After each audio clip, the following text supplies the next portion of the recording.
শুধু সাদাটাই হালকা করে পাতলা করে নিয়ে মানে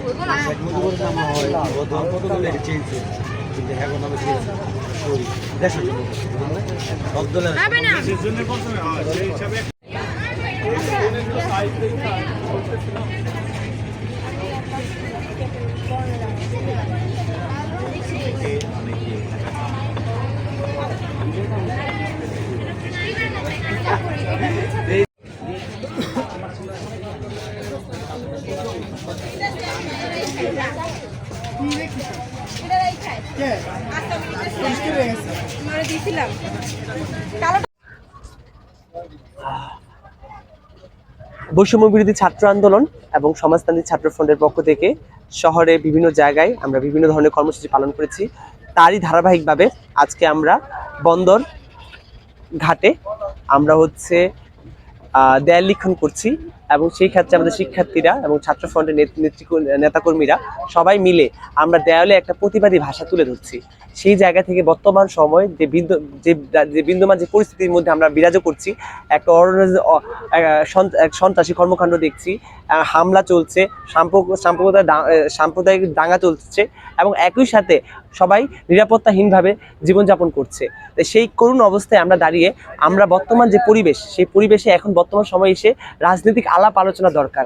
বর্তমান যে নতুন সরকার এসেছে সেই সরকারকে উদ্যোগ নিতে হবে এবং যে বিদ্যমান যে পরিস্থিতি তৈরি হচ্ছে এবং যে মানুষের যে অশান্তি দিন তীব্র আকারে বৃদ্ধি পাচ্ছে, এখন সেই পরিস্থিতিটা মোকাবিলা করতে হবে এবং সেই জায়গা থেকে আমাদের যে দেয়ালের মধ্যে যে লেখালেখি, এটা হচ্ছে আমাদের একটা প্রতিবাদের একটা ভাষা। সেই ভাষার মধ্যে মানুষের কথাগুলো তুলে ধরছি।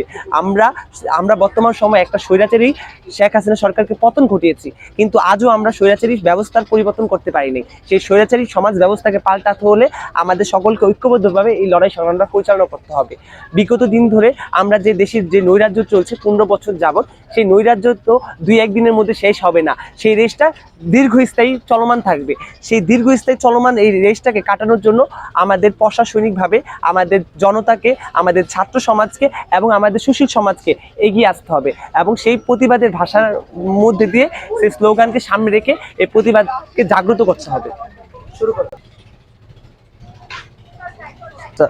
আপনারা জানেন বৈষম্য বিরোধী ছাত্র আন্দোলন, কোটা সংস্কারের দাবিতে যে আন্দোলন আমরা শুরু করেছিলাম এবং সেটা পরবর্তীতে যে রাষ্ট্রের যে স্বৈরাচারী বাহিনী ছিল, যে স্বৈরাচারী সাবেক সরকার ছিল শেখ হাসিনা সরকার, সেই সরকারের পদত্যাগের মধ্য দিয়ে আমরা দেখেছি যে আমাদের বিভিন্ন ভাই, আমাদের বোনকে তারা রাষ্ট্রীয় বাহিনী হত্যা করেছে, নির্মমভাবে তাদের গুলি করে হত্যা করা হয়েছে, বিভিন্নভাবে নির্যাতন করা হয়েছে। সেই জায়গা থেকে আমরা বিভিন্নভাবে প্রতিবাদ করছি, বিভিন্ন জায়গা থেকে প্রতিবাদী মিছিল সমাবেশ করছি এবং তারই ধারাবাহিকতায় আজকে আমরা গ্রাফিতি করছি। বিভিন্নভাবে আমাদের যে ইতিহাস, আমাদের যে ভাই যে বোনেরা জীবন উৎসর্গ করলো, যার বিনিময়ে আমরা এই স্বৈরাচারকে পতন করাতে পেরেছি, সেই জায়গা থেকে আমরা বিভিন্নভাবে প্রতিবাদ করছি। প্রতিবাদী ভাষার অংশ হিসেবে আজকে আমরা গ্রাফিতি করছি বিভিন্ন জায়গায় এবং এই বার্তাটা আমরা সবার কাছে নিয়ে যেতে চাই, যেন আমাদের যে 2024 সালে যে স্বৈরাচারী সরকারকে পতন করা হয়েছিল, যার মধ্যে দিয়ে যে আমাদের যে ভাই, আমাদের যে বোনের রক্ত ঝরেছে, সেই জায়গা থেকে আমাদের এই আয়োজন আজকে। কাজ করা হচ্ছে, অনেক স্টুডেন্টরা এখানে আর্ট করতেছে।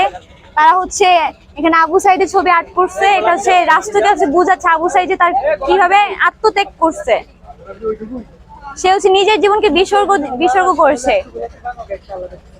সে রাষ্ট্রকে বোঝাচ্ছে যে তার মৃত্যুর মাধ্যমে পুরো ছাত্র সমাজ জেগে গেছে এবং পুরো ছাত্র সমাজের জাগার কারণে সরকার 36 দিনের মাথায় পদত্যাগ করতে বাধ্য হয়েছে।